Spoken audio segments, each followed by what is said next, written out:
നമസ്കാരം. ജീവൻ ടി വിയിലെ എല്ലാ മാന്യ പ്രേക്ഷകർക്കും ഒരു പ്രവാസിയുടെ യാത്ര എന്ന ഈ പ്രോഗ്രാമിലേക്ക് ഹാർദവമായ സ്വാഗതം. ഞാനിന്ന് അബുദാബിയിലെ ഇൻഡസ്ട്രിയൽ ഹബ്ബായ മുസഫയിലാണ്. ഒട്ടനവധി വ്യവസായ സംരംഭങ്ങൾ ഇവിടെ നമുക്ക് കാണുവാൻ കഴിയും. ആ വ്യവസായ സംരംഭങ്ങളിലെല്ലാം നേതൃത്വ സ്ഥാനത്ത് നമ്മുടെ മലയാളികളെയും കാണാൻ കഴിയും. വർഷങ്ങൾക്ക് മുമ്പ് ഒരു ജോലി എന്ന സ്വപ്നവുമായി പ്രവാസ ജീവിതം ആരംഭിക്കുന്ന നമ്മുടെ പ്രിയപ്പെട്ട മലയാളികൾ അവരുടെ ജീവിതത്തിൻ്റെ സത്യസന്ധതയും ആത്മാർത്ഥതയും കൊണ്ട് അവർ നേടിയെടുക്കുന്ന വിജയത്തിൻ്റെ ഒരു കഥയാണ് ഒരു പ്രവാസിയുടെ യാത്ര. ഇന്നത്തെ യാത്രയിൽ നമ്മുടെ അതിഥിയായിട്ട് എത്തിയിരിക്കുന്നത് സാംസ്കാരിക കേരളത്തിൻ്റെ സമ്പന്നമായ നാടായ കൊടുങ്ങല്ലൂരിൽ നിന്നും ഏതാണ്ട് 35 വർഷങ്ങൾക്ക് മുമ്പ് പ്രവാസ ജീവിതം ആരംഭിച്ച PK സുഭാഷ് ബോസാണ്. അദ്ദേഹം ഇന്ന് മുസഫയിലും ദുബായിലും അറിയപ്പെടുന്ന ഒരു ഓട്ടോമൊബൈൽ ഗാരേജിൻ്റെ നേതൃത്വ സ്ഥാനത്തിരിക്കുകയാണ്. ആര്യ ഓട്ടോ റിപ്പയേഴ്സ് LLCയുടെ മാനേജിംഗ് ഡയറക്ടർ PK സുഭാഷ് ബോസിനെ ഈ പ്രോഗ്രാമിലേക്ക് ഞാൻ ഹാർദവമായി സ്വാഗതം ചെയ്യുന്നു. നമസ്കാരം സർ. നമസ്കാരം.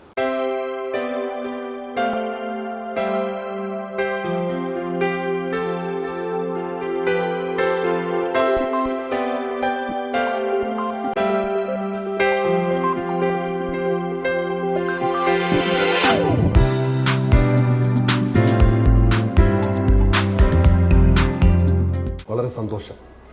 കൊടുങ്ങല്ലൂർ കേരളത്തിൻ്റെ സാംസ്കാരിക തലസ്ഥാനമായ തൃശ്ശൂരിൽ വളരെ സമ്പന്നമായ നാടാണല്ലേ സർ കൊടുങ്ങല്ലൂർ. അതെ, മതമൈത്രിയുടെയും കൊടുങ്ങല്ലൂർ പള്ളിയും കൊടുങ്ങല്ലൂർ മസ്ജിദും ചർച്ചും ഒക്കെ സമ്പന്നമായ ഒരു നാട്. ആ നാട്ടിലാണ് സാറിൻ്റെ ജന്മദേശം. കൊടുങ്ങല്ലൂർ പ്രോപ്പർ കൊടുങ്ങല്ലൂർ. കൊടുങ്ങല്ലൂരിൽ നിന്ന് കുറച്ച് വടക്കോട്ട് പോകണം, ഗോതവറമ്പ് എന്ന് പറയും, അവിടെയാണ് ജനിച്ചത്. പിതാവിന് എന്ത് ജോലിയായിരുന്നു? പിതാവ് ബിസിനസ്സുകാരനായിരുന്നു. എന്നുവെച്ചാൽ സൂപ്പർ മാർക്കറ്റ് എന്ന് ഇപ്പോൾ പറയുന്നത് അതേ ഒരു പരിപാടിയായിരുന്നു. കൊടുങ്ങല്ലൂരിലായിരുന്നു. എത്രാമത്തെ മകനായിരുന്നു? ഞാൻ മൂത്ത മകൻ. എനിക്ക് മൂത്തായിട്ട് സിസ്റ്റർ ഉണ്ട് ഒരാൾ. ഞങ്ങൾ 4 മക്കളാണ്. സാറിന്റെ സ്കൂൾ വിദ്യാഭ്യാസം കൊടുങ്ങല്ലൂരായിരുന്നു? കൊടുങ്ങല്ലൂർ തന്നെ. ഗോതപറമ്പായിരുന്നു? ഗോതവറമ്പ്, പിന്നെ Panangad high school. Panangad high school. Sir school വിദ്യാഭ്യാസം കഴിഞ്ഞതിന് ശേഷമാണ് സാർ ക്രൈസ്റ്റ് കോളേജിൽ. അന്ന് പ്രീ യൂണിവേഴ്സിറ്റിയാണെന്ന്. ഇന്നാണ് പ്ലസ് ടു ആയി മാറിയത്. പ്രീ ഡിഗ്രി കഴിഞ്ഞതിന് ശേഷം സാർ മെക്കാനിക്കൽ ഡിപ്ലോമ എടുത്തു. അന്ന് എനിക്ക് ഗൾഫിൽ വരാനുള്ള ആഗ്രഹം കൊണ്ടാണ് അതിലേക്ക് ഷോർട്ട് ടൈം ഒരു ഇതിൽ പെട്ടെന്ന് പോയത്. കാരണം പിന്നീടുള്ള കണ്ടിന്യൂഷൻ നോക്കിയില്ല. പിന്നെ ടെക്നിക്കൽ നോളജാണ് നല്ലത്, ഗൾഫിലേക്ക് വരാനെന്നുള്ളൊരു തോന്നൽ കൊണ്ടാണ് അന്ന് അങ്ങനെ തിരിഞ്ഞത് പെട്ടെന്ന്. അവിടെ നിന്ന് ആദ്യമായിട്ട് സാർ ഗൾഫിലേക്ക് പോകുന്ന ഖത്തറിലാണ് പോകുന്നത്. ഖത്തറിലൊരു ജോലി എന്ന ജോലി അത് 1980 നവംബർ 11 ഞാൻ ആദ്യമായിട്ട് ഖത്തർ. 1980 നവംബർ. അത് മാത്രം വലിയ ഓർമ്മയുണ്ട് എനിക്ക്, ഇന്നും ഓർമ്മയുണ്ട്. 35 വർഷങ്ങൾ കഴിഞ്ഞിട്ടും ആ ഡേറ്റ് മാത്രം ഞാൻ മറക്കുന്നില്ല. കാരണം ജീവിതത്തിന്റെ ഏറ്റവും വലിയൊരു ടേണിംഗ് പോയിന്റ് ആയിരുന്നു സാർ ആ ദിവസം. ബോംബെ നിന്നാണ് സാറ്? ഞാൻ ബോംബെ നിന്നാണ് വരുന്നത്. അന്ന് ബോംബെ നിന്ന് വരാൻ പറ്റുള്ളൂ നമുക്ക്. കേരളത്തിൽ പോയി കഴിഞ്ഞ് ബോംബെ താമസിച്ചു, ഒരാഴ്ചയോളം താമസിച്ചു. അത്ര എളുപ്പമല്ല വരാനായിട്ട്, ഇന്നത്തെ പോലെ എളുപ്പമല്ല അങ്ങനെ വരാനായിട്ട്. അവളുടെ ബുദ്ധിമുട്ട് തന്നെ വന്നു. കുറേ കാലം താമസിക്കുന്നത്, മെഡിക്കൽ അവിടെ ഇത് കഴിഞ്ഞു. നമ്മൾ അതിൻ്റെ വിസ പ്രോസസ്സിങ്ങിന് വേണ്ടി കുറച്ച് നാൾ താമസിക്കേണ്ടി വന്നു. ഇന്നത്തെ പോലെ അല്ല, അതൊക്കെ പൈസ കൊടുത്ത് തന്നെ വരേണ്ടി വരും. ഇന്നത്തെ കാലത്തൊന്നും പോലെ എളുപ്പമല്ല വിസ കിട്ടാന്ന് പറയുന്നത്. It's very difficult thing to get a visa. അപ്പോൾ ഖത്തറിൽ സാറ് ചെന്ന് 4 വർഷം അവിടെ ഒരു കമ്പനി ജോലി ചെയ്തു? 4 വർഷം ചെയ്തു. ഏത് കമ്പനിയിലായിരുന്നു? അതൊരു കോൺട്രാക്ടിങ് കമ്പനിയാണ്. അതിൽ ഞാൻ എയർ കണ്ടീഷൻ ഡിവിഷനിലാണ് വർക്ക് ചെയ്തതിൻ്റെ ടെക്നിക്കൽ സൈഡിൽ. അവിടെ നിന്ന് റിസൈൻ ചെയ്യുന്നു? അവിടെ നിന്ന് റിസൈൻ ചെയ്തു, നാട്ടിലേക്ക് വന്നു. പിന്നീട് എനിക്ക് മസ്കറ്റിലൊരു ജോലി കിട്ടി. അതിനും ബോംബെ പോയി താമസിക്കേണ്ടി വന്നു. അത് കിട്ടാൻ വേണ്ടി വീണ്ടും ബോംബെ താമസിച്ച് ഇന്റർവ്യൂകൾ പലതും അറ്റൻഡ് ചെയ്ത് 84-85 പീരീഡിൽ.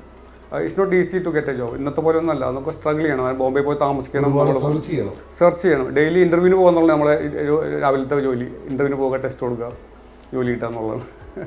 അന്ന് രണ്ടാമത് ഒമാനിലേക്ക് പോകുമ്പോൾ തീർച്ചയായും സാറിന്റെ ഒരു ബാക്ക്ഗ്രൗണ്ട് എന്ന് പറയുന്നത് ഖത്തറിലെ എക്സ്പീരിയൻസ് ഉണ്ട്. അതെ, അതൊരു വലിയ ടേണിംഗ് പോയിന്റ് ആണ് എനിക്ക്. പക്ഷേ എനിക്ക് കിട്ടിയത് പിന്നെ ഒരു ഓട്ടോമൊബൈൽ കമ്പനിയിലാണ് കിട്ടിയ ജോലി, ഒമാനിൽ. അതാണ് യഥാർത്ഥത്തിൽ എനിക്ക് പിന്നെ ഓട്ടോമൊബൈൽ വർക്ക്ഷോപ്പ് തുടങ്ങാനുള്ളൊരു പ്രചോദനം ഉണ്ടായത്. അതുകൊണ്ടാണ് എനിക്ക് അവിടെ ഓട്ടോമൊബൈൽ ഇൻഡസ്ട്രിയിലേക്ക് സാർ കിടക്കുകയാണ് മസ്കറ്റിൽ വെച്ചാൽ. അതൊരു ഗവൺമെന്റ് കമ്പനിയിലായിരുന്നു. നല്ല എക്സ്പോഷർ ആയിരുന്നു. നല്ലോണം പഠിക്കാനും മനസ്സിലാക്കുവാനും എങ്ങനെയാണ് ഒരു ബിസിനസ് നടത്തിക്കൊണ്ട് പോകാൻ സാധിക്കുമെന്ന് പഠിക്കുകയായിരുന്നു മസ്കറ്റിൽ. അവിടെ 6 വർഷം വർക്ക് ചെയ്തു. അവിടെ നിന്ന് സാറ് ഒരു ജോലിയുടെ ആവശ്യമായിട്ട് തന്നെയാണ് വീണ്ടും അവിടെ നിന്നുകൊണ്ട് തന്നെ ഇവിടെ ഒരു കമ്പനി സെലക്ട് ചെയ്യുകയാണ് ചെയ്തത്, ഷാർജയിലേക്ക്. വലിയ ഗ്രൂപ്പ് കമ്പനിയാണ്. അതൊരു ഏജൻസി കമ്പനിയായിരുന്നു, മസ്കറ്റ് ബേസ്ഡ് കമ്പനി. അപ്പോൾ അവിടെ വെച്ച് തന്നെ ഇന്റർവ്യൂ കഴിഞ്ഞു ഇവിടേക്ക് കൊണ്ടുവന്നു. Better option. ഞാനൊരു സർവീസ് എഞ്ചിനീയർ ആയിട്ടാണ് ജോയിൻ ചെയ്യുന്നത് ഓട്ടോമൊബൈൽ കമ്പനിയിൽ. അതിൽ നിന്ന് അവരെ ദുബായ് ബ്രാഞ്ച്, അബുദാബി ബ്രാഞ്ചിലേക്കൊക്കെ മാറ്റി. I learn lot of things. Business ഞാൻ അവിടെ നിന്ന് പഠിക്കുന്നത്. യഥാർത്ഥത്തിൽ ഞാൻ ടെക്നിക്കൽ സൈഡ് വിട്ട് മാർക്കറ്റിംഗിലേക്ക് മാറി അതിനുശേഷം. മാർക്കറ്റിങ്ങിനാണ് എന്നെ ഈ നിലയിലേക്ക് എത്തിച്ചത്. മാർക്കറ്റിങ്ങിനാണല്ലോ ഏത് ബിസിനസ്സിൻ്റെയും ഏറ്റവും ഒരു കരുത്തെന്ന് പറയുന്നത്. മാർക്കറ്റിംഗ് ആണ് ഒരു ബിസിനസിന്റെ പില്ലർ. അതാണ് അങ്ങനെ മാർക്കറ്റിംഗ് മാറാൻ കഴിഞ്ഞു എനിക്ക് അവിടെ നിന്നുകൊണ്ട്. അപ്പോൾ അവിടെ ഏറ്റവും കൂടുതൽ സാറിന് ഒരുപാട് കോണ്ടാക്ട്സ്, ഒരുപാട് ബന്ധങ്ങൾ, നമുക്ക് ആ ബന്ധങ്ങളാണ് എന്നെ ബിസിനസ്സിലേക്ക് എത്തിച്ചത്. ബന്ധങ്ങളില്ലാതെ ബിസിനസ് നടത്താൻ വളരെ ബുദ്ധിമുട്ടാണ്. ബന്ധങ്ങളിൽ കൂടി മാത്രം ബിസിനസ് മുന്നോട്ട് കൊണ്ടുപോകാൻ പോയിരുന്നു. 3 രാജ്യങ്ങളിലാണ് സാർ ജോലി ചെയ്തിട്ടുള്ളത്. ഇപ്പോൾ ദുബായിലും അബുദാബിയിലും സാർ ബിസിനസ് ചെയ്യുന്നു. ആ 3 രാജ്യങ്ങളുടെയും പ്രത്യേകിച്ച് ഒരു ബിസിനസ്സിന് പറ്റിയൊരു ഹബ്ബ് തന്നെയാണ് UAE എന്ന് പറയുന്നത്. ഷുവറായിട്ടും വേൾഡിലെ ഏറ്റവും വലിയ ബിസിനസ് ഹബ് എന്ന് പറയുമ്പോൾ ദുബായി മാറിയെന്ന് കാരണം ആണല്ലോ. അപ്പം ബിസിനസ്സിന് ഏറ്റവും സൂട്ടബിൾ ആയിട്ടുള്ള ഏരിയയാണ് UAE. 2007 sir Arya auto repairs LLC ആദ്യമായി മുസഫയിൽ തുടങ്ങുന്നത്. എങ്ങനെയായിരുന്നു സാർ അതിൻ്റെ ഒരു? അത് എനിക്ക് തുടക്കത്തിൽ വളരെ റിസ്ക് ആയിട്ട് തോന്നിയിരുന്നു. പക്ഷേ എനിക്ക് നല്ല പ്രചോദനം കിട്ടിയ എൻ്റെ വീട്ടുകാരുടെയും എൻ്റെ സഹോദരൻ പിന്നെ സിസ്റ്ററുടെ മകൻ ഇവരൊക്കെ സപ്പോർട്ട് ചെയ്തു. അവർക്ക് ഡയറക്ടേഴ്സാണ് ബിസിനസ്സിൽ. എൻ്റെ അങ്കിളുണ്ട് മിസ്റ്റർ PK അശോക് എന്ന് പറയുന്ന ആൾ. അവരൊക്കെ ഇൻവെസ്റ്റ്മെൻറ്റ് ചെയ്തിട്ടുണ്ട്, പല സഹായം ചെയ്തിട്ടുണ്ട് കമ്പനിക്ക് വേണ്ടി. അവർ പാർട്ട്നേഴ്സ് കൂടിയാണ് ബിസിനസ്സിൽ. അവർ നല്ല സപ്പോർട്ട് ചെയ്ത് നല്ല ധൈര്യം തന്നു, എനിക്ക് പിൻബലം തന്നുകൊണ്ടിരുന്നവർ. അന്ന് ആദ്യമായിട്ട് 2007 ആര്യ ഓട്ടോ റിപ്പയർസ് എന്ന സ്ഥാപനം തുടങ്ങുമ്പോൾ 4 പേരായിരുന്നു. ഞാനടക്കം 5 പേര്. 5 പേരിൽ നിന്ന് തുടങ്ങിയ സ്ഥാപനം ഇന്ന് 2016 നിൽക്കുമ്പോൾ 150ഓളം കുടുംബങ്ങൾ ജീവിക്കുന്ന ഒരു വലിയ പ്രസ്ഥാനമാക്കി മാറ്റുവാൻ സാറിന് കഴിഞ്ഞു. അതിൻ്റെ പിന്നിലെ രഹസ്യം എന്തായിരുന്നു? എനിക്ക് തുടക്കം മുതൽ എന്നെ ആരെങ്കിലും വന്ന് ആശ്രയിച്ച് കഴിഞ്ഞാൽ അവർ സഹായിക്കണം എന്നൊരു ചിന്താഗതി എപ്പോഴും ഉള്ള ആളാണ് ഞാൻ. തുടങ്ങിയതിന് ശേഷം പലരും വരും, ഓക്കെ എൻ്റെ ഒരു കസിൻ ഉണ്ട് അല്ലെങ്കിൽ എൻ്റെ ബ്രദറുണ്ട്, ഒരു ജോലി കൊടുക്കണം. അപ്പോൾ ഞാൻ പറയും ഈ ഫീൽഡ് അറിയാവുന്ന ഒരാളാണെങ്കിൽ ഞാൻ ജോലി കൊടുക്കാമെന്ന് പറഞ്ഞ് അവർ കൊണ്ടുവരും. തന്നെ ഞാൻ ട്രെയിൻ ചെയ്തെടുത്തിട്ട് അവർ ജോലിയിലേക്ക് നമുക്ക് സൂട്ടബിലിറ്റി ഒക്കെ എടുക്കുകയാണ് ചെയ്യാറുള്ളത് പരിപാടി. അങ്ങനെ ഒരുപാട് പേര് വന്നിട്ടുണ്ട്. അല്ലാതെയും വന്നവരുണ്ട്. ഇൻ്റർവ്യൂ എടുത്ത ആൾക്കാരും വളരെയധികം ആൾക്കാരും അങ്ങനെയുണ്ട്.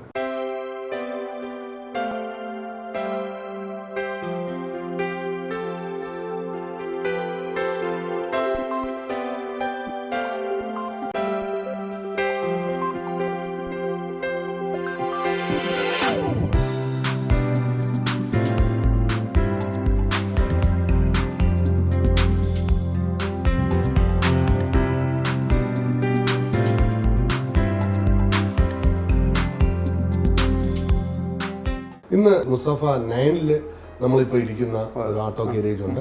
അതുപോലെ തന്നെ മുസഫ 40 അവിടെയും വലിയൊരു, അതാണ് ഏറ്റവും വലിയ വർക്ക്ഷോപ്പ്. എൻ്റെ ഇതിപ്പോൾ തുടങ്ങിയ recent 2 months back only we open this workshop. ആദ്യം സാർ സ്റ്റാർട്ട് ചെയ്ത് അവിടെയായിരുന്നു? ആദ്യം തുടങ്ങിയത് ചെറിയ വർക്ക്ഷോപ്പായിരുന്നു, 500 square meter, 5-6 പേർക്ക് വർക്ക് ആവുന്ന ചെറിയ വർക്ക്ഷോപ്പായിരുന്നു. അവിടെ 2 വർഷം കഴിഞ്ഞപ്പോഴേക്കും ഞാൻ പുതിയ ഒരു സ്ഥലം പ്ലോട്ടൊക്കെ എടുത്തു, ബിൽഡിംഗ് പണിത് നമ്മൾ അങ്ങോട്ട് മാറി. നല്ലൊരു യാർഡ് കിട്ടി, അതിൽ ബിൽഡിംഗ് നമ്മളായിട്ട് ഉണ്ടാക്കി അതിലേക്ക് മാറി ചെയ്തു. അത് കഴിഞ്ഞിട്ടാണ് മുസഫ 9 സാർ എക്സ്റ്റെൻഡ് ചെയ്യുന്നത്. അതെ, ഒരു ബ്രാഞ്ച് തുടങ്ങുന്നത്. അത് കഴിഞ്ഞ് പിന്നെ അൽക്കൂസ് ദുബായ്, അത് ഇതിക്ക് മുൻപ് തുടങ്ങി. അത് 2 വർഷം മുൻപ് തുടങ്ങി. അൽക്കൂസ് ദുബായിൽ നേരത്തെ തുടങ്ങിയത്. സാർ ഇവിടെ ഏത് ടൈപ്പ് വെഹിക്കിൾസ് ആണ്? എല്ലാ ടൈപ്പ് നമ്മൾ ഏറ്റവും അധികം ചെയ്യുന്നത് ജപ്പാനീസ് വെഹിക്കിളാണ്. മറ്റ് വെഹിക്കിൾസ് നമ്മൾ ചെയ്യും, കൂടുതൽ ചെയ്യുന്നത്. പക്ഷേ കൂടുതൽ ചെയ്യുന്നത് ജപ്പാനീസ് വണ്ടികൾ ചെയ്യും നമ്മൾ. ഇതിന്റെ എല്ലാ കാര്യങ്ങളും sir, auto, electrical, included service, everything. Because നമുക്ക് ഒരുപാട് കസ്റ്റമേഴ്സ്, ഈവൻ ലോക്കൽസ് ആൾസോ ഇവിടെ വരുന്നത്. കൂടുതൽ ലോക്കൽസ് അവർ പറയുന്നത് വളരെ ട്രസ്റ്റബിൾ വർക്ക്ഷോപ്പ് എന്ന് പറഞ്ഞു വരുന്നത്. നമ്മുടെ പുരോഗമനം, ഇതിൻ്റെ വളർച്ചയുടെ മെയിൻ ആയിട്ട് ട്രസ്റ്റബിൾ ആണ് നമ്മൾ. അതായത് they can trust me like that. വളരെ സിൻസിയറായിട്ട് നമ്മൾ വർക്ക് ചെയ്ത് കൊടുക്കുന്നത്. ഇന്ന് മാറിക്കൊണ്ടിരിക്കുന്ന ഒരു ലോകമാണ്, ഫാഷനബിൾ ആണ്. കാരണം ടെക്നോളജി ഡെവലപ്പ് ചെയ്തുകൊണ്ടിരിക്കുന്നു. അപ്പോൾ കാറിൻ്റേതായിരുന്നാലും നമുക്ക് വെഹിക്കിൾസിൻ്റെ ഓരോ ടെക്നോളജിയും ഇന്ന് കമ്പ്യൂട്ടറൈസ്ഡ് വരെ എത്തി നിൽക്കുന്ന ഒരു കാലഘട്ടം. അതിനനുസരിച്ച് നമുക്ക് സ്കിൽഡ് എംപ്ലോയീസിനെ നമ്മൾ എങ്ങനെ ട്രെയിൻ ചെയ്ത് കൊണ്ടുപോകും? അതിന് നമ്മൾ സ്കിൽഡ് ആളുകൾ, നമ്മളിപ്പോൾ പലരും ഏജൻസിയിൽ വർക്ക് ചെയ്ത ആളുകൾ അല്ലെങ്കിൽ ടെക്നിക്കലി ക്വാളിഫൈഡ് ആൾക്കാർ, നമ്മളെല്ലാം ക്വാളിഫൈഡ് ആൾക്കാരെ എടുക്കുന്നത് നമ്മൾ എടുത്തിട്ടുള്ളതാണ്. അവരെല്ലാം വെൽ ട്രെയിൻഡ് ആൾക്കാരാണ്. പിന്നെ നാട്ടിൽ വർക്ക് ചെയ്ത വലിയ കമ്പനിയിൽ വർക്ക് ചെയ്തിട്ടുള്ള ആൾക്കാർ, ഫോർ എക്സാമ്പിൾ ഡീലേഴ്സിൽ വർക്ക് ചെയ്തിട്ടുള്ളവർ മാത്രം നമ്മൾ എടുക്കുന്നുള്ളൂ. അത് പ്രൊഫഷണൽസ് ആണ് വരുന്നില്ല. അവർ ഇതിന്റെ പാർട്സ് ഒക്കെ അവൈലബിൾ ആയിരിക്കും. പാർട്സ് എല്ലാം കിട്ടും നമുക്ക്. ഇതിന് നമുക്കൊരു പാർട്സിന് വേണ്ടിയിട്ടുള്ള ഒരു സ്റ്റോർ റൂമും എല്ലാ കാര്യങ്ങളും അവൈലബിൾ ആണ്. എല്ലാം അവൈലബിൾ ആണ്. നമ്മുടെ ഏതൊരു സ്ഥാപനത്തിന്റെയും വിജയം എന്ന് പറയുന്ന കസ്റ്റമറാണ്. സാർ നേരത്തെ പറഞ്ഞു ട്രസ്റ്റ് കസ്റ്റമർ എന്ന് പറയുന്ന ഒരു ഓപ്ഷനിലേക്ക് നമ്മൾ വരണമെങ്കിൽ, കാരണം ഒരു ബിസിനസ്സിനെ ഡെവലപ്പ് ചെയ്യുന്നതിന്റെ പ്രധാന കാരണം അവരുടെ വിശ്വാസമാണ്, ക്രെഡിബിലിറ്റിയാണ്. നമ്മളോടുള്ള അവരുടെ ക്രെഡിബിലിറ്റി എത്രത്തോളമാണ് സാർ? ആ ക്രെഡിബിലിറ്റിക്ക് സാർ റിട്ടേൺ നൽകുന്ന കാര്യങ്ങൾ എന്തൊക്കെയാണ്? എനിക്ക് ഇവിടെ വരുന്ന പുതിയ ഒരു ജോലിക്കാരൻ, സർവീസ് അഡ്വൈസർ അല്ലെങ്കിൽ എഞ്ചിനീയേഴ്സ് വന്നാൽ ഞാൻ പറയും customers is our bread and butter. ഞാൻ പറയുന്ന കാര്യമാണ്. അതിന് അവരാണ് നമുക്ക് പൈസ തരുന്നത്. അവർക്ക് വേണ്ടി മാക്സിമം അവർക്ക് വേണ്ടി എന്തൊക്കെ ചെയ്യാൻ പറ്റുമോ അതൊക്കെ ചെയ്തു കൊടുക്കണം എന്നുള്ളതാണ് പറയാറുള്ളത്. ആ കസ്റ്റമറോട് വളരെ ഏത് തരത്തിലുള്ള ജോബ് പോകാമെന്ന് പറഞ്ഞാൽ ഏറ്റവും ടോപ്പ് ക്വാളിറ്റി, അതിലൊരു കോംപ്രമൈസും ഞാൻ ചെയ്യാറില്ല. കാരണം Even if I lose some money also, there will be an agreement, okay, that okay, this is the money they are going to. But even അത് കുറച്ച് കൂടുതലായാൽ പോലും ഞാൻ പറയുമ്പോൾ അത് കറക്റ്റായിട്ട് ചെയ്ത് കൊടുത്ത് വിട്ടാൽ മതി. ഒരു 100% ആക്യുറസി വേണമെന്ന് നിർബന്ധിക്കുന്ന ആളാണ് ഞാൻ.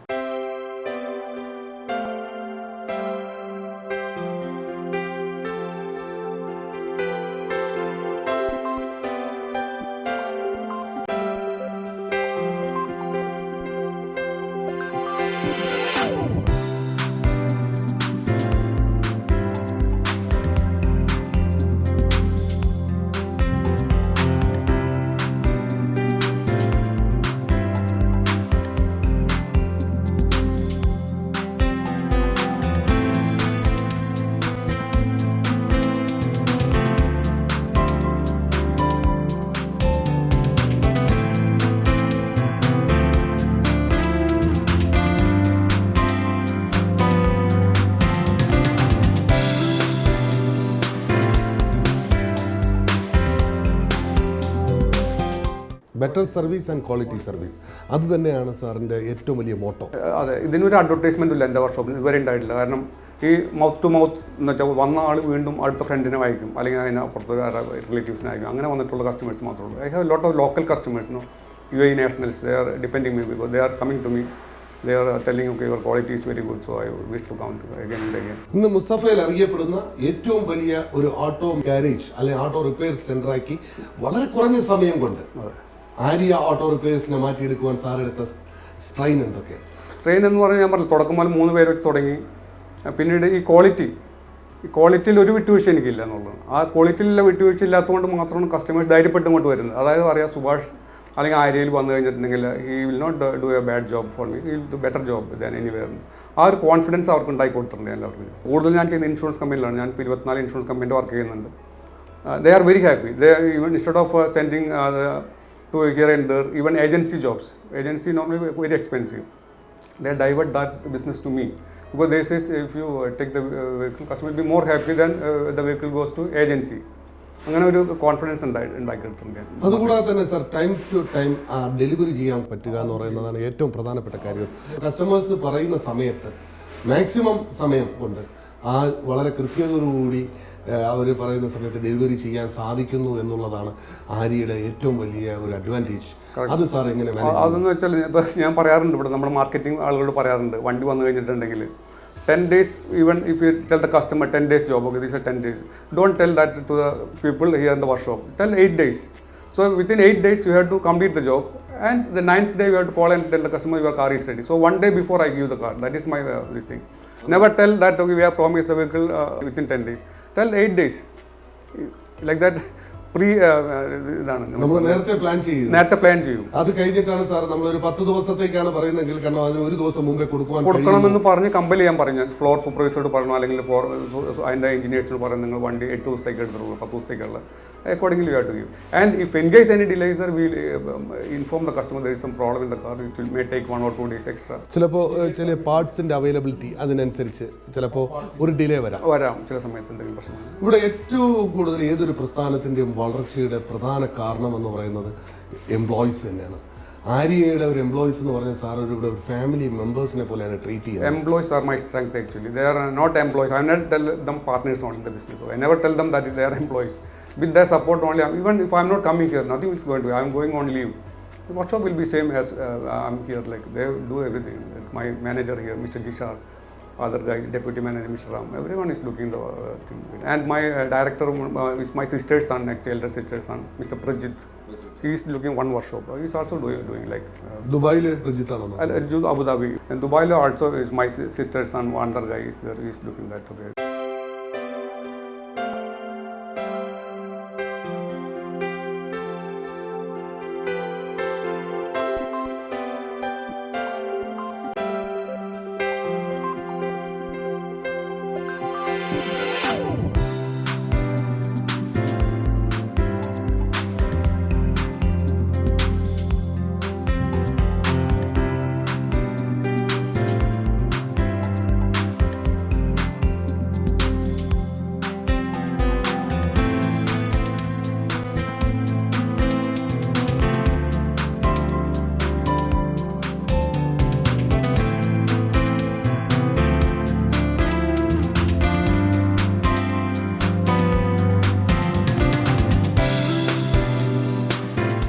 നമുക്ക് ടെക്നോളജി ഡെവലപ്പ് ചെയ്യുന്നതനുസരിച്ച് എന്തൊക്കെയാണ് സാർ അപ്ഗ്രേഡ് ചെയ്യുന്നത്? ടെക്നോളജി നമ്മൾ മെയിനായിട്ട് നമുക്കിപ്പോൾ ആവശ്യം കമ്പ്യൂട്ടറൈസ്ഡ് ആണ് എല്ലാ കാര്യങ്ങളും. അപ്പോൾ അതിൽ ഇവരെ ട്രെയിനിങ് ഞാൻ അയക്കും ചില സ്ഥലങ്ങളിൽ. ഈവൻ ഇത് സപ്ലൈ ചെയ്യുന്ന ആളുകളുണ്ട് ഈ കമ്പ്യൂട്ടേഴ്സ് മറ്റും, അവർ തന്നെ ട്രെയിനിങ് കൊടുക്കും അവർക്ക്. അങ്ങനെ ചെയ്യുന്നത് മെയിനായിട്ട്. നമ്മുടെ മെഷീനറീസ് സാർ ഇമ്പോർട്ടഡ് ആണോ sir? All important machineries we have. Latest ആയിട്ടുള്ള എല്ലാം ഉണ്ട്, നമുക്കുണ്ട്. ലേറ്റസ്റ്റ് ഏറ്റവും നല്ല പെയിൻ ബൂത്തുകൾ എൻ്റെ കയ്യിലുള്ള ഏറ്റവും ഇറ്റാലിയൻ മെയ്ഡ് പെയിൻ ബൂത്ത്സ്, അതുപോലെ തന്നെ ഇറ്റാലിയൻ മെയ്ഡ് ലിഫ്റ്റുകൾ, എല്ലാ സാധനങ്ങളും കമ്പ്യൂട്ടേഴ്സ് എല്ലാം വി ഹാവ് വെരി. അത് അങ്ങനെ ഒരു ക്വാളിറ്റി അതിൽ മെഷീനറിയിലും വേണം നമുക്ക് ക്വാളിറ്റി. അതുണ്ടെങ്കിൽ മാത്രമേ നമുക്ക് നല്ലൊരു ഔട്ട്പുട്ട് കൊടുക്കാൻ സാധിക്കുള്ളൂ. അത് സാറ് നേരത്തെ പഠിച്ചത് ഒമാനിലും നേരത്തെ വർക്ക് ചെയ്തിരുന്ന കമ്പനിയിൽ നിന്ന് പഠിച്ചതാണ് ഞാൻ. നമ്മളിവിടെ ഒരു മാർക്കറ്റിംഗ് ഇല്ല സാറ് പറഞ്ഞു, കാരണം മാർക്കറ്റിംഗ് ആണ് സാറ് സ്പെഷ്യലൈസ് ചെയ്തെങ്കിൽ. ഇവിടെ കസ്റ്റമർ പോയി മറ്റ് കസ്റ്റമറിന്റെ ഓർഡർ കൊണ്ടുവരുന്നതാണ്. അവരാണ് പറയുന്നത് ആരിയിലേക്ക് പോവുക. ഒരു മെക്കാനിക്കലായിരുന്നാലും ഇലക്ട്രിക്കലായിരുന്നാലും ഒരു ഓട്ടോ വർക്ക്ഷോപ്പിന് പറ്റിയ പ്ലേസ് മുസാഫയിലും അബുദാബിയിലെല്ലാം ആരിയാണ് എന്നൊരു ബ്രാൻഡ് ഉണ്ടാക്കിയെടുക്കാൻ സാർ എടുത്ത ആ ഒരു എഫേർട്ട് ഉണ്ടല്ലോ, അത് എത്രത്തോളമാണ് sir? See, it was very successful. Okay, I told you that because of quality repair only, because nothing else in this. Quality only made me like in this level. I am here because of my quality. I was very strict on quality. I tell everyone, don't do any job in a very bad manner. Okay, everything should be in 100% precision job. Okay, അത് മാത്രമാണ്. അപ്പോൾ അങ്ങനെയാണ് customers വന്നത്. നമുക്ക് ഒരു compromise ഇല്ല quality കാര്യത്തിൽ. ആ ഒരു വിട്ടുവീഴ്ച ഇല്ലാത്ത മനോഭാവമാണ് ഒരു പക്ഷേ സാറിന് വളരെ ഷോർട്ട് ടൈം കൊണ്ട് ഇത്ര ഡെവലപ്പ് ചെയ്യാൻ സാധിച്ചതെന്നുള്ളത്. ഈ രാജ്യം നമുക്ക് നൽകിയ ഒരു സ്വാതന്ത്ര്യമുണ്ട് സാർ, ഒരു സുരക്ഷിതത്വമുണ്ട്, നമ്മൾ ഇൻവെസ്റ്റ് ചെയ്യുന്നതിനുള്ള ഒരു സെക്യൂരിറ്റി. അതുപോലെ തന്നെ ഇവിടുത്തെ ഭരണാധികാരികളായിരുന്നാലും ഏറ്റവും കൂടുതൽ സാറിൻ്റെ കസ്റ്റമേഴ്സ് എന്ന് പറയുന്നത് ഇവിടുത്തെ സ്വദേശികളാണ്. അവരുമായിട്ടുള്ള ഒരു നല്ല ബന്ധം സാറ് കാത്തു സൂക്ഷിക്കുന്നു. അതോടൊപ്പം തന്നെ ഈ രാജ്യത്തിൻ്റെ ഭരണത്തലവന്മാർ നമുക്ക് നൽകിയ ഒരു സ്വാതന്ത്ര്യം ഈ ബിസിനസ്സിനെ എത്രത്തോളം ഡെവലപ്പ് ചെയ്യാൻ സാധിച്ചു സാർ? ഇവിടെ ഒരു ബിസിനസ് ചെയ്യണമെന്ന് ആഗ്രഹമുണ്ടെങ്കിൽ കുറച്ച് പൈസയും ഇതുണ്ടെങ്കിൽ നമുക്ക് പെട്ടെന്ന് ചെയ്യാൻ പറ്റും. ട്രേഡ് ലൈസൻസ് എടുക്കാൻ പറ്റും, മറ്റു കാര്യങ്ങൾ ചെയ്യാൻ പറ്റും. നമ്മുടെ നാട്ടിൽ അങ്ങനെയല്ല. നമുക്ക് within 1 month we can start a business. In our country it is not at all possible. Because we get all support from the municipality or whatever the department. We get immediate support we are getting for each and everything. Okay. ഏതൊരു വ്യക്തിയുടെ ജീവിതത്തിൽ സ്വാധീനിക്കുന്ന ഒരു സ്ഥലം എന്ന് പറയുന്നത് നമ്മുടെ ജന്മദേശമാണ്. അവിടുത്തെ നാട്ടുകാരും അവിടുത്തെ സൗഹൃദങ്ങളുമാണ് ഒരുപക്ഷെ നമ്മൾ നെയ്തു കൂട്ടിയ സ്വപ്നങ്ങളെ മോൾഡ് ചെയ്തിട്ട് എസ്റ്റാബ്ലിഷ് ചെയ്യാൻ സാധിക്കുന്നു. അത് എത്രത്തോളമാണ് സാറിൻ്റെ ജന്മദേശം? ജന്മദേശം എന്ന് പറയുന്നത് വളരെ ഇതായിട്ടുള്ള നല്ല സ്ഥലമാണ്, ഗ്രാമമായിരുന്നു. ഏറ്റവും എൻ്റെ മോൾഡ് ചെയ്തത് എൻ്റെ ഫാദർ തന്നെയാണ്. ഫാദർ എന്ന് വെച്ചാൽ വളരെ നല്ല മനുഷ്യൻ എന്ന് വെച്ചാൽ എപ്പോഴും ആരാധനയോട് മാത്രം ഓർക്കാൻ പറ്റുള്ളൂ. ഫാദർ വളരെ നല്ല മനുഷ്യനായിരുന്നു, ബിസിനസ്സുകാരനായിരുന്നു പുള്ളി വളരെ സ്ട്രേറ്റ് ഫോർവേഡ് ആയിട്ടുള്ള ബിസിനസ്സായിരുന്നു. ഇപ്പോൾ ഞാൻ ഇന്ന് കൊണ്ടുനടക്കുന്ന ആ സ്ട്രേറ്റ് ഫോർവേഡ്നെസ് തന്നെയാണ് കൊണ്ടുനടക്കുന്നത്. അച്ഛനിൽ നിന്നാണ് ബിസിനസ് പഠിച്ചത്. ഞാൻ ചെറുപ്പത്തിൽ ഞാൻ 10-16 വയസ്സുള്ളപ്പോൾ അച്ഛൻ്റെ കടയിൽ പോയിരിക്കും. ഞാൻ ചിലപ്പോൾ അച്ഛൻ സൂല്ലാതെ വന്നാൽ ഞാൻ തന്നെ ഓപ്പറേറ്റ് ചെയ്യും. I do the business that time it self. Okay, അച്ഛൻ ചെയ്തതിനൊക്കെ കൂടുതൽ ബിസിനസ് ചെയ്യും ഞാൻ പോകുന്ന ദിവസങ്ങളിൽ. എന്നിട്ട് അച്ഛനോട് പറയുമ്പോൾ നീ എന്തുകൊണ്ടാണ് ഇത്രയധികം ബിസിനസ്? അപ്പോൾ പറയും ഞാൻ റേറ്റ് കുറച്ചിട്ട് കൂടുതൽ വോളിയൂം ഓഫ് ബിസിനസ് ചെയ്തു എന്ന് പറഞ്ഞു. ഞാൻ അങ്ങനെയാണ് ഇന്നും എൻ്റെ പ്രൊസീജിയർ അതാണ്. എൻ്റെ റേറ്റ് വളരെ റീസണബിൾ ആണ്. അതുകൊണ്ട് തന്നെ കൂടുതൽ കാറുകൾ വരും, വണ്ടികൾ വരും. സാധാരണക്കാരും അഫോർഡബിൾ ആയിട്ട് രീതി ചെയ്യാന്നുള്ളതാണ്. ഒരു പക്ഷേ ഇത് പഠിച്ചതും മനസ്സിലാക്കിയതും അച്ഛനിൽ നിന്നാണ് പഠിച്ചത്. ഒരു സക്സസ്ഫുൾ ബിസിനസ്സുകാരനായിട്ട് മാറുവാൻ അച്ഛനിൽ നിന്ന് പഠിച്ച അഡ്വൈസ് എന്തൊക്കെയായിരുന്നു? അച്ഛന് പഠിച്ചത് മെയിനായിട്ട് സിൻസിയർ ആയിരിക്കണം നമ്മൾ. അല്ലാതെ പെട്ടെന്ന് പൈസ ഉണ്ടാക്കാൻ വേണ്ടി ചതിയോ അല്ലെങ്കിൽ പുതിയ കാലഘട്ടം എല്ലാം സിൻസിയറായിട്ട് ഈ പറഞ്ഞ പോലെ നല്ല രീതി ചെയ്തു കഴിഞ്ഞാൽ ഏത് ബിസിനസ്സും സക്സസ്ഫുൾ ആയിട്ട് നടത്താൻ പറ്റുമെന്ന് വിശ്വസിക്കുന്നു. ജോലിയോട് ഒരു പാഷനായിട്ട് കാണുക. ഷുവറായിട്ടും പാഷനാണ്. എൻ്റെ ജീവിതത്തിൽ ജോലിയാണ് ഏറ്റവും വലിയ കാര്യം. അത് കഴിഞ്ഞിട്ട് ഫാമിലി ലൈഫുള്ളൂ. ഞാൻ അങ്ങനെ ചിന്തിക്കുന്നത്. സാർ, നമ്മുടെ ജീവിതത്തിൽ ഏറ്റവും കൂടുതൽ ഇൻഫ്ലുവൻസ് ചെയ്തിരിക്കുന്നത് നമ്മുടെ മാതാപിതാക്കളാണ്. സാറിൻ്റെ ജീവിതത്തിൽ ഏറ്റവും കൂടുതൽ സ്വാധീനിച്ച വ്യക്തി അച്ഛൻ തന്നെയാണ്. ബിസിനസ് കാര്യത്തിൽ ബിസിനസ്സിനെ എങ്ങനെ ഡെവലപ്പ് ചെയ്യണം, സാറ് വളരെ കുഞ്ഞുനാൾ മുതലേ അച്ഛനെന്ന് പഠിച്ച ഒരുപാട് നല്ല വശങ്ങൾ, നല്ല ക്വാളിറ്റീസ് അത് സാറിൻ്റെ ജീവിതത്തിലേക്ക് ഇംപ്ലിമെൻറ്റ് ചെയ്തപ്പോൾ ഒരു സക്സസ് ആവാൻ സാധിച്ചു. അതുപോലെ തന്നെ നമ്മുടെ അതർ പാർട്ട് എന്ന് പറയുന്ന മാതാവാണ്, അമ്മ നമുക്ക് പഠിപ്പിച്ചു തന്ന കാര്യങ്ങളാണ് ഒരു പക്ഷേ ജീവിതത്തിൽ സാറ് പറഞ്ഞ ഇൻട്രാക്ഷനും നമ്മളെ സ്പിരിച്വാലിറ്റിയും ഒക്കെ നമുക്ക് മിങ്കിൾ ചെയ്ത് കൊണ്ടുപോകാൻ സാധിക്കുന്നു. എത്രത്തോളമാണ് സാർ അമ്മ ഈ സ്നേഹബന്ധങ്ങൾ കാത്തു സൂക്ഷിക്കുന്നു പറയുന്ന ഒരാളായിരുന്നു. എപ്പോഴും എല്ലാവരുമായിട്ടുള്ള സ്നേഹബന്ധം നിലനിർത്താൻ ഞാൻ അമ്മയിൽ നിന്നാണ് പഠിച്ചിട്ടുള്ളത്. എല്ലാവരും റെസ്പെക്ട് ചെയ്യണം, മൂത്തവർ റെസ്പെക്ട് ചെയ്യണം, കസിൻസ് റിലേറ്റീവ്സിനെ റെസ്പെക്ട് ചെയ്യണം. അതൊക്കെ പഠിച്ച അമ്മയിൽ നിന്നാണ് ചെറുപ്പകാലം മുതൽ. അങ്ങനെ ഉള്ളൊരു ഫാമിലിയാണ്. ഞങ്ങൾ ഫാമിലീസ് വളരെ ഇതായിട്ടുള്ളവരാണ്, ക്ലോസ്ഡ് ആണ് എല്ലാവരും. വളരെ എല്ലാവരുമായിട്ടും വളരെ സന്തോഷം. ബിക്കോസ് എൻ്റെ പാർട്ട്നേഴ്സ് എന്ന് പറഞ്ഞാൽ ഡയറക്ടേഴ്സ് എല്ലാം കസിൻസ് മാത്രമാണ്. എല്ലാം എൻ്റെ സ്വന്തം ബ്രദർ PK സുരേഷ് എൻ്റെ പാർട്ട്ണറാണ്. പുള്ളിയാണ്. 4-5 പാർട്ട്നേഴ്സ് ഉണ്ട്. But I am wholly handling everything. they never involved in anything. That also because of trust. വിശ്വാസമാണ് നമ്മളെ എല്ലാം മുന്നോട്ട് കൊണ്ടുപോകുന്നത്. പരസ്പരം വിശ്വാസവും സ്നേഹവുമാണ് സാറിൻ്റെ ജീവിതത്തിൻ്റെ ഏറ്റവും പ്രധാനപ്പെട്ട കാര്യങ്ങൾ. എല്ലാവരെയും സ്നേഹിക്കുക, എല്ലാവരെയും വിശ്വസിക്കുക, അത് സാർ ജീവിതത്തിൽ പരിപാലിച്ചുകൊണ്ട് പോകുന്നത് കൊണ്ട് തന്നെയാണ് ഈ ഒരു വിജയം സാറിന് അർഹതപ്പെട്ടത് തന്നെയാണ്. സാറിന് ഇത് പകർന്നു തന്നത് മാതാപിതാക്കളാണ്. ഇന്നത്തെ കാലഘട്ടങ്ങളിൽ നമ്മുടെ മാതാപിതാക്കളെ വൃദ്ധസദനങ്ങളിൽ കൊണ്ട് ആക്കുന്ന മക്കളുടെ ഒരു ലോകത്താണ് നമ്മൾ ജീവിക്കുന്നത്. അത് കാണുമ്പോൾ സാറിന് എന്ത് തോന്നുന്നു? വളരെ പരിതാപകരമായിട്ട് തോന്നാറുണ്ട് അത്. പക്ഷേ ഞാൻ എൻ്റെ കുട്ടികളെയും വളരെ ഇതായിട്ട് സ്നേഹിക്കുന്നുണ്ട്, അവർ അതുപോലെ തന്നെ തിരിച്ചു തരുന്നുണ്ട്. പക്ഷേ എവിടെയാണ് മറ്റ് ആളുകൾക്ക് തെറ്റ് പറ്റുന്നതെന്ന് എനിക്ക് മനസ്സിലാവുന്നില്ല. ഞാൻ വിശ്വസിക്കുന്നില്ല എൻ്റെ കുട്ടികളെ ചിലപ്പോൾ എന്നെ വൃദ്ധസദനത്തിലാക്കുമെന്ന് തോന്നുന്നില്ല. പക്ഷേ അത് എന്തോ ജീവിതത്തിൽ എവിടെയോ വരുന്ന വ്യതിയാനങ്ങൾ കൊണ്ടാണ് അങ്ങനെ സംഭവിക്കുന്നത് എനിക്ക് തോന്നുന്നു. എവിടെയാണ് സംഭവിക്കുന്നത് എനിക്കറിയില്ല. എൻ്റെ മാതാപിതാക്കളെ ഞാൻ വളരെ സ്നേഹിച്ചിട്ടുണ്ട്. ഇവൻ അവരൊക്കെ മരിച്ചു പോയെങ്കിലും എനിക്ക് എപ്പോഴും ദിവസവും 1-2 പ്രാവശ്യം അവരെക്കുറിച്ച് ഓർക്കുന്ന ആളാണ് ഞാൻ. ഒരു ദിവസം പോലും ഓർക്കാത്ത ദിവസം ഉണ്ടാവില്ല. അത്രത്തോളം അവരുമായിട്ട് ഇന്ന് അവരുടെ ഒരു ആബ്സെൻസിൽ പോലും നമ്മുടെ മനസ്സിൽ അവരുടെ ഒരു പ്രസൻസ് നമുക്ക് ഫീൽ ചെയ്യുന്നതായിട്ടുണ്ട്. സാർ വിവാഹം കഴിച്ചിരിക്കുന്നവരുടെ മനസ്സ്? ഞാൻ ഇരിഞ്ഞാലക്കുട. മിസ്സിൻ്റെ പേര്? രാജലക്ഷ്മി. എത്ര കുട്ടികളാണ് സാർ? എനിക്ക് 2 കുട്ടികളാണ്, 2 പെൺകുട്ടികൾ. മൂത്തത് ആർക്കിടെക്റ്റാണ്, എൻ്റെ കൂടെ ഉണ്ട്. പേര്? കൃഷ്ണേന്ദു. ആ. രണ്ടാമത്തെ ആൾ MBBS 3rd ഇയർ കഴിഞ്ഞു, ഗായത്രി. ഒരു സന്തോഷമായ ഒരു കുടുംബ ജീവിതവും സാറിൻ്റെ ബിസിനസ്സിനെ ഒരുപാട് ഡെവലപ്പ് ചെയ്യാൻ സാധിച്ചിട്ടുണ്ട്. എത്രത്തോളമായിരുന്നു സാർ ആ ഒരു ഫാമിലിയുടെ സപ്പോർട്ട്? കാരണം നമ്മൾ കുടുംബം ഒരു പിന്തുണ തന്നില്ലെങ്കിൽ നമുക്ക് ഒരിടത്ത് എത്തിച്ചേരാൻ സാധിക്കില്ല. തീർച്ചയായിട്ടും ആ കുടുംബത്തിൻ്റെ ആ പ്രസന്നതയാണ് നമ്മൾ ഒരുപക്ഷെ മുന്നോട്ട് നയിക്കുവാൻ നമുക്ക് പ്രേരണ നൽകുന്നത്. എത്രത്തോളമാണ് സാർ ആ കുടുംബവും സാറിൻ്റെ ജീവിതത്തിൽ ഏറ്റവും കൂടുതൽ സ്വാധീനിച്ചിട്ടുള്ളത്? കുടുംബത്തിൻ്റെ സപ്പോർട്ട് ഉണ്ടെങ്കിൽ മാത്രമേ ഏത് മേഖലയിൽ വിജയിക്കാൻ പറ്റുള്ളൂ. എൻ്റെ ഭാര്യ എൻ്റെ വീട്ടിലെ എല്ലാ കാര്യങ്ങളും, അതായത് ഞാൻ ബിസിനസ് ചെയ്യുന്നു, കുടുംബകാര്യങ്ങൾ മുഴുവൻ ഭാര്യ അന്വേഷിക്കും. അത് ഒരു പോളിസിയായിട്ട് ഭാഗമായിട്ട് she will take care of everything. Okay, even കുട്ടികളുടെ കാര്യങ്ങളായാലും കുട്ടികളുടെ വിദ്യാഭ്യാസത്തിൻ്റെ കാര്യത്തിലായാലും ഞാൻ ഒന്നിനും എന്നെ ആശ്രയിക്കാറില്ല. She will do everything herself. Okay, അത് വലിയ സപ്പോർട്ടാണ്. അതുകൊണ്ട് എനിക്ക് എന്താണ് most of the time I can concentrate on my business. First business, second family, അതാണ് സാറിൻ്റെ. അതെ. പക്ഷെ അതിന് ഫാമിലിയുടെ ഒരു വലിയ പിന്തുണയുണ്ട് വൈഫിൽ. അല്ലെങ്കിൽ ഒരിക്കലും നമുക്ക് ഒരു വിന്നിംഗ് പോയിന്റിലേക്ക് നമുക്ക് ആവുമായിരുന്നില്ല. അതും ഒരു ഭാഗ്യം തന്നെയാണോ? ഷുവറായിട്ടും. അതുപോലെ തന്നെ എല്ലാത്തിനും നമുക്ക് വേണ്ട ഈശ്വരാധീനമാണ്, ദൈവവിശ്വാസം, ദൈവാനുഗ്രഹം. നമ്മൾ എന്തൊക്കെ നമുക്ക് കഠിനാധ്വാനം ചെയ്താലും അതിൻ്റെ റിസൾട്ട് നമുക്ക് തരുന്ന ദൈവാനുഗ്രഹം കൊണ്ടാണ്. പക്ഷെ ആ ദൈവാനുഗ്രഹം നമുക്ക് കിട്ടുക നമ്മൾ ചെയ്യുന്ന നന്മകളാണ് അവിടെ നമുക്ക് തിരിച്ച് റിട്ടേൺസ് കിട്ടുന്നത്. അപ്പോൾ എത്രത്തോളമാണ് സാർ ആ ദൈവാനുഗ്രഹം ഉണ്ടെന്ന് തന്നെ പറയാം. അല്ലാതെ നമുക്കിങ്ങനെ എത്താൻ കഴിയില്ല. കാരണം നമ്മൾ ഹാർഡ് വർക്ക് ചെയ്താലും ദൈവാനുഗ്രഹം ഇല്ലെങ്കിൽ നമുക്കൊന്നും എത്താൻ കഴിയില്ല. അതായത് ലക്ക് എന്ന് പറയുന്നത് ഹാർഡ് വർക്ക് പ്ലസ് ലക്കാണ് ഒരു ബിസിനസ്സിൻ്റെ സക്സസ് എന്ന് ഞാൻ പറയുന്നത്. ഈ ലക്ക് എന്ന് പറഞ്ഞാൽ ദൈവമായിട്ട് ഞാൻ കണക്കാക്കുന്നത്. കാരണം ആ ദൈവം കടാക്ഷിയാൽ മാത്രമേ ലക്ക് ഉണ്ടാവുള്ളൂ. നമുക്ക് ചെയ്യുന്നതെല്ലാം നേരെ ആവുകയാണെങ്കിൽ ദൈവം കടാക്ഷിയെ പറ്റുള്ളൂ. അപ്പോൾ ഞാൻ അങ്ങനെ ചിന്തിക്കുന്നതാണ്. ഈ ലക്ക് എന്ന് പറയുന്നത് ദൈവാനുഗ്രഹമായിട്ടാണ് കണക്കാക്കുന്നത്. 1980 നവംബർ 11 ആദ്യമായിട്ട് ഈ ഗൾഫ് രാജ്യത്തേക്ക് വരുമ്പോൾ ഏതൊരു പ്രവാസിയെയും പോലെ സാറിനൊരു സ്വപ്നം ഉണ്ടായിരുന്നോ? ഒരിക്കലും ഒരു ബിസിനസ്സുകാരനാവും എന്ന് പ്രതീക്ഷിച്ചില്ല. എല്ലാം വരുന്ന പോലെ വരുമെന്ന് കണക്കാക്കി. പക്ഷേ മനസ്സിലൊരു ബിസിനസ്സുകാരനും ഉണ്ടായിരുന്നല്ലോ. പക്ഷേ എനിക്ക് വളരെ ലേറ്റായിട്ടാണ് അത് ബിസിനസ്സിൽ ഇറങ്ങാൻ പറ്റിയത്. ഒരു എംപ്ലോയി ആയിട്ട് വർക്ക് ചെയ്യാനുള്ള ഇതിലാണ് വന്നത്. പിന്നീട് ഒരു ഭാഗ്യം വന്നു, ബിസിനസ്സിലേക്ക് മാറിയതാണ് ഞാൻ. എല്ലാം ഒരു നിമിത്തമാണ്. അതിനെ വിശ്വസിക്കുന്നത് തീർച്ചയായിട്ടും. കാരണം നമുക്ക് വന്നു ചേർന്നു. അതെ, എല്ലാം ഒരു നിമിത്തം കൊണ്ടാണ്. ഈവൻ ഞാൻ ഇരിക്കുന്ന ഈ വർക്ക്ഷോപ്പ് പോലും നിമിത്തമാണെന്ന് ഞാൻ കണക്കാക്കുന്നത്. 4 എംപ്ലോയീസിനെ കൊണ്ട് ആരംഭിച്ച ഒരു പ്രസ്ഥാനം ഇന്ന് 150ഓളം പേർ ജോലി ചെയ്യുന്ന ഒരു പ്രസ്ഥാനമാക്കി മാറ്റുവാൻ കഴിഞ്ഞു. ഒന്ന് അതിനോടൊപ്പം തന്നെ 150 കുടുംബങ്ങളാണ് ആര്യ ഓട്ടോ റിപ്പയർസിനെ കൊണ്ട് ജീവിക്കുന്നത്. എന്ത് തോന്നുന്നു സാർ? ശരിക്കും ഇതിൻ്റെ വളർച്ച അവരുടെ കൂടെ പ്രാർത്ഥനയായിട്ടാണ് എനിക്ക് തോന്നുന്നത്. കാരണം എൻ്റെ കൂടെ വർക്ക് ചെയ്യുന്ന എല്ലാവരും ഈവൻ വിട്ടുപോയാൽ പോലും 2 വർഷം കണ്ട് പറയും, സാറേ എനിക്ക് I want to come back again. Come here, no problem. എനിക്ക് ഒരിക്കലും ലിമിറ്റ് വന്നില്ല. ചിലർ വിട്ടുപോകും, എന്നിട്ട് വേറെ പല സ്ഥലങ്ങളിൽ ജോലിക്ക് പോകും. അവിടെ ശരിയാവില്ല അവർ, കാരണം പല പ്രശ്നങ്ങളുണ്ടാവും.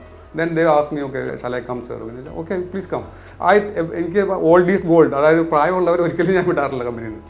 അവർക്ക് ആരോഗ്യമുള്ള കാലത്തോടെ എൻ്റെ കൂടെ വർക്ക് ചെയ്യട്ടെ എന്നുള്ള പോളിസിയിലാണ് കൊണ്ടുനടക്കുന്നവരൊക്കെ. ഒരു സാമൂഹ്യ പ്രതിബദ്ധത അത് വളരെ വലുത് തന്നെയാണ്. ഇപ്പോൾ സാർ ചെയ്യുന്ന ഏറ്റവും വലിയൊരു കാര്യം 150 കുടുംബങ്ങൾ സാറിനെ കൊണ്ട് അല്ലെങ്കിൽ സാറിൻ്റെ പ്രസ്ഥാനത്തെ കൊണ്ട് ജീവിക്കുന്നു. അതും ഒരു സോഷ്യൽ കമ്മിറ്റ്മെൻറ്റ് ഉള്ളത് തന്നെയാണ്. നമ്മൾ ആവശ്യത അനുഭവിക്കുന്ന ഒരു സമൂഹം ഇന്ന് നമുക്ക് ചുറ്റുമുണ്ട്. അവരെ ഒരു ആസ് എ ബിസിനസ്മാൻ എന്ന നിലയിൽ എത്രത്തോളമാണ് അതിൻ്റെ റെസ്പോൺസിബിലിറ്റീസ്? എന്തെങ്കിലും ആവശ്യങ്ങൾക്ക് ആര് എന്നെ സമീപിച്ചാലും ഏതെങ്കിലും തരത്തിൽ എന്നെക്കൊണ്ട് പറ്റാവുന്ന രീതിയിൽ അവർ സഹായിക്കാറാണ് പതിവ്. ചിലരെ സംബന്ധിച്ച് എംപ്ലോയ്മെൻറ്റ്, അവർക്ക് ജോലി വേണമെങ്കിൽ, കുട്ടികൾക്ക് ജോലി വേണമെങ്കിൽ അവർക്ക് അത് കൊടുക്കും ഞാൻ. അത് സാമ്പത്തിക സഹായം വേണമെങ്കിൽ ചെറുതായി എന്നെക്കൊണ്ട് പറ്റാവുന്ന രീതിയിൽ ഞാൻ ചെയ്യുന്നുണ്ട്. കഴിഞ്ഞു പോയ 35 വർഷക്കാലത്തെ പ്രവാസ ജീവിതത്തിൽ ഒന്ന് തിരിഞ്ഞു നോക്കുമ്പോൾ എന്ത് തോന്നുന്നു സാർ? എനിക്ക് വലിയ സന്തോഷമുണ്ട്. വളരെ സന്തോഷം. ആര്യ ഓട്ടോ റിപ്പയേഴ്സ് മറ്റു എമിറേറ്റ്സുകളിലും എത്തിച്ചേരട്ടെ, ഒട്ടനവധി തൊഴിൽ സാധ്യതകൾ നൽകുവാൻ സാധിക്കട്ടെ. അപ്പോൾ അത് തന്നെയാണ് ഏറ്റവും വലിയൊരു കാര്യം. നമ്മളൊരു മനുഷ്യനായി ജീവിക്കുമ്പോൾ കുറച്ചുകൂടി നമുക്ക് നല്ല ഒരു എംപ്ലോയ്മെൻറ്റ് കൊടുക്കുക, ഒരുപാട് കുടുംബങ്ങളെ സംരക്ഷിക്കാൻ നമുക്ക് സാധിക്കുക, അത് തന്നെയാണ് വലിയൊരു ഭാഗ്യം സർ. അതിനുള്ളൊരു നിയോഗവും നിമിത്തവും സർവേശ്വരൻ സാറിന് തന്നു. ഇനിയും അങ്ങോട്ട് സാറിന് ദീർഘായുസ്സും മനസ്സുഖവും ശരീരസുഖവും നൽകട്ടെ, ഒരുപാട് മേഖലകളിൽ എത്തിച്ചേരുവാൻ അനുഗ്രഹിക്കട്ടെ എന്ന് മാത്രം പ്രാർത്ഥിക്കുന്നു. വളരെ സന്തോഷം തിരക്കേറിയ ഈ സമയത്തും ഞങ്ങൾക്ക് വേണ്ടി ഇങ്ങനെ ഒരു അഭിമുഖം അനുവദിച്ചത്. Thank you very much sir.